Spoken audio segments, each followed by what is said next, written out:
been a while. It's time to tear the head down. I'll be filming. He'll be using his hands to tear it apart. Since I have to film, he can't do it both by himself. So, all right, dive in. All right, so you're gonna start by removing the cam. He's taking that out there, and as you'll see, we have already taken out one of the valves and the springs on one of the intake valves. We'll show you how to use a tool to do it. It's a special tool, and we'll also show you how to do it without that special tool. So whether you have it on hand or you don't, you can do it either way. Okay, I'm just going to take a socket, put over, and you can give it one hard tap. You'll see the keeper pops out. Now both keepers have popped out of that valve spring. Our trusty magnet, it always helps.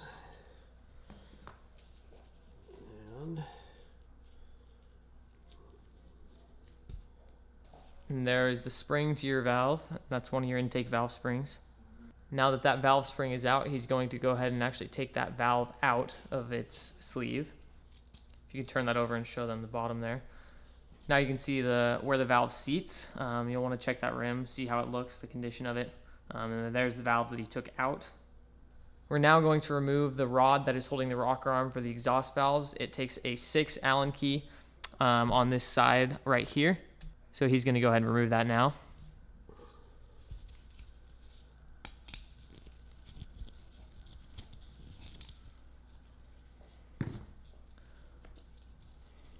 And you'll see he's able to pull that rod out that side now through a little key port.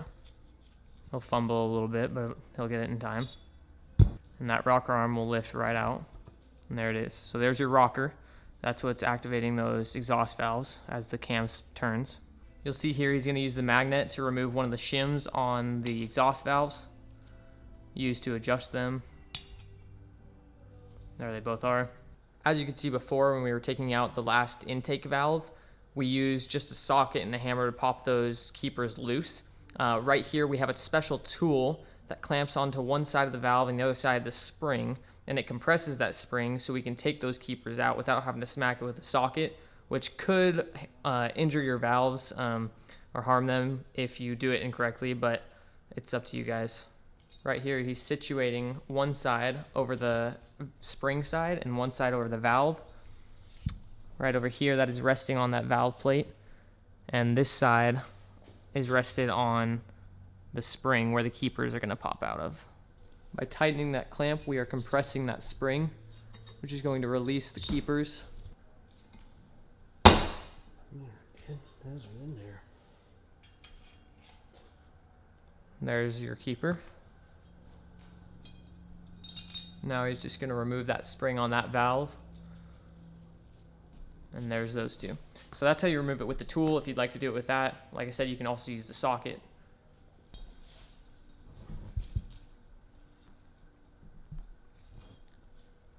And there's your valve on that first exhaust valve. Just to let you guys know, this head is off of my CRF 250R, but we're actually going to replace the head with new valves, new body, when we fully restore the bike.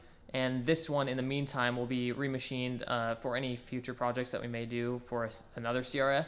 That's just for our case. We would like to have all new on that CRF 250R, but we really wanted to show how to take apart this head and how to remove those valves and springs. Here, I'll go ahead and show you the guides that are holding those valves in place. You can see those holes that are down in there. It's kind of a riser that guides those valves on the exhaust and on the intake. As we've been taking these parts out, we have laid the springs and the valves back in the orientation that we took them out.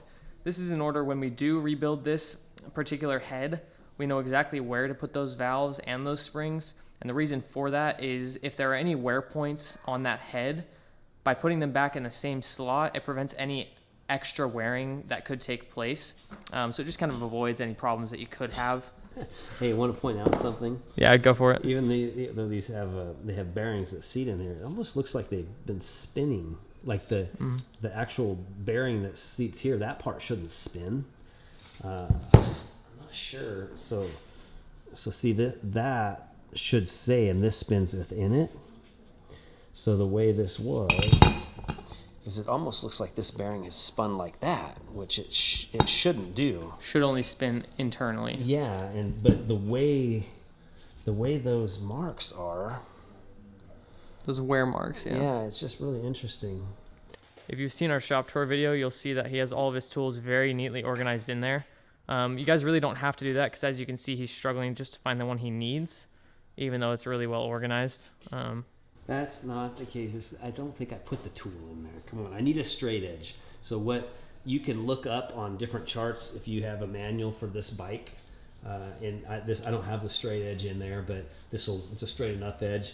Is that you can check the surface of the head like so, and then you can use a feeler gauge and make sure there's a certain tolerance to make sure that it's flat. So sometimes they can resurface heads, things like that. I mean, just looking at this one, like I say, I would want to use a good straight edge, but that's probably going to be just fine. And we will probably restore this head like new and use it for another project.